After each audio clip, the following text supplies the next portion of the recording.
দক্ষিণের জেলা ঝালকাঠিতে দিন দিন জনপ্রিয় হয়ে উঠছে মুগ ডাল চাষ। রবি মৌসুমে পতিত জমিতে এ ডাল চাষ করছেন কৃষকরা। প্রযুক্তির ব্যবহার এবং কৃষি বিভাগের সহযোগিতায় এবছর লক্ষ্যমাত্রার চেয়ে প্রায় 400 হেক্টর বেশি জমিতে মুগের আবাদ হয়েছে। এর মাধ্যমে প্রায় 40 কোটি টাকার মুগ উৎপাদন হবে বলে আশা করছে কৃষি বিভাগ। এবছর জেলায় বাড়ি মুগ 6 ও বাড়ি মুগ 14 জাতের আবাদ বেশি হয়েছে। ফলন আসার পরে ভোর 5টা থেকে সকাল 8টা ও বিকেল 4টা থেকে সন্ধ্যা 6টা পর্যন্ত মাঠে থেকে মুগ ডাল তোলায় ব্যস্ত সময় পার করছেন কৃষকরা। মুগ ডাল উত্তোলনে পুরুষদের পাশাপাশি শ্রম দিচ্ছেন নারীরাও। মুগ ডালটা খুবই ভালো হয়েছে।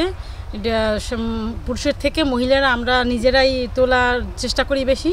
সকালবেলা তুলি আর বিকেলবেলাও তুলি, দুবেলাই মহিলারা আর কি বেশিরভাগ কাজটা করি।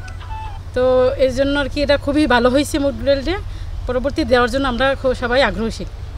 আমরা এবার মুগ ডাল বাড়ি 6 চাষ করছি, 7 একর জায়গায় খুব ভালো ফলন আসছে। এবার জেলায় মুগ ডালের বাম্পার ফলন হওয়ায় হাসি ফুটেছে কৃষকের মুখে। আমাদের বাড়ি 6 মুগ নাম করছে, এই জায়গা খুব ভালো ফলন দিচ্ছে। আমি এবার মুগ ডাল চাষ করেছি, এবার ফলন ভালো হয়েছে। ইনশাল্লাহ আগামীতেও আমরা মুগ ডাল চাষ করব। আবহাওয়া অনুকূলে থাকায় ও কৃষি বিভাগের পরামর্শ অনুযায়ী সঠিক পরিচর্যা করায় ঝালকাঠিতে এবছর মুগ ডালের বাম্পার ফলন হয়েছে বলে জানালেন এই কৃষি কর্মকর্তা।